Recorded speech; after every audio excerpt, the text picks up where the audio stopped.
Nannaya university అద్భుతమైనటువంటి university. University పేరు ప్రతిష్టలు బాగా ఉన్నాయి. రీసెంట్గానే ఒక బడుగు బలహీన వర్గాల నుంచి వచ్చినటువంటి ఒక మహిళా వైస్ ఛాన్సలర్ని అక్కడ నియమించారు. వివిధ భాషలు ఏదైతే అడవి భాషల్ని గ్రంథీకరించినటువంటి ఆమెను అక్కడ చేర్చారు. అందరం సంతోషించాం. కానీ ఇప్పుడు ఒక పెద్ద ఇష్యూని ఎలా ట్యాకిల్ చేయాలో అందరూ కలిసి సీరియస్గా ఆలోచించాలి. ఇటు నారా లోకేష్ గారి దగ్గర నుంచి, లోకల్ పోలీసుల దగ్గర నుంచి, వైస్ ఛాన్సలర్ దాకా.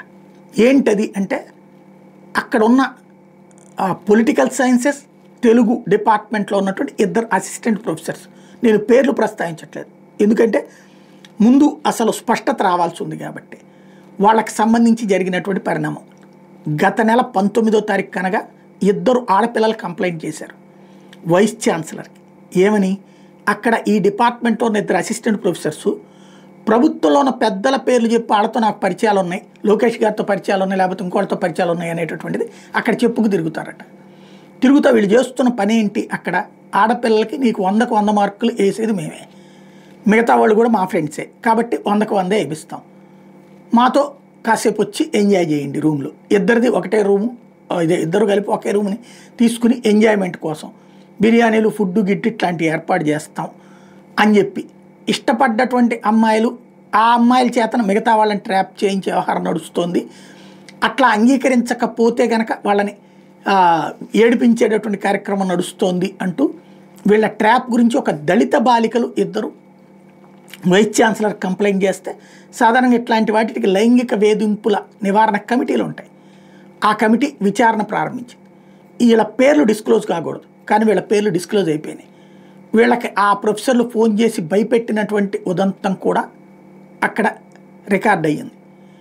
ఇప్పుడు వాళ్ళ అసిస్టెంట్ ప్రొఫెసర్సే లైంగిక వేధింపుల వ్యవహారం.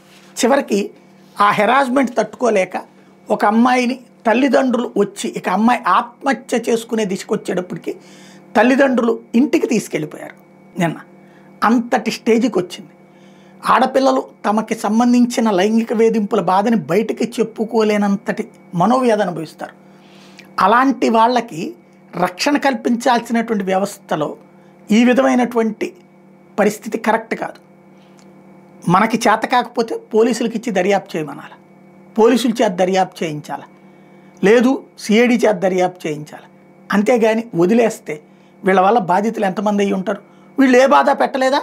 రైట్, దెన్ నో ప్రాబ్లం, అది కూడా వాళ్ళే తేలుస్తారు కదా. దర్యాప్తు జరిపించి నిజానిజాలు నిగ్గు తేల్చాల్సిన బాధ్యత అయితే ప్రభుత్వం మీద, పోలీస్ యంత్రాంగం మీద, నానా యూనివర్సిటీ యాజమాన్యం అంటే లైక్ వైస్ ఛాన్సలర్ గారి మీద ఉంది.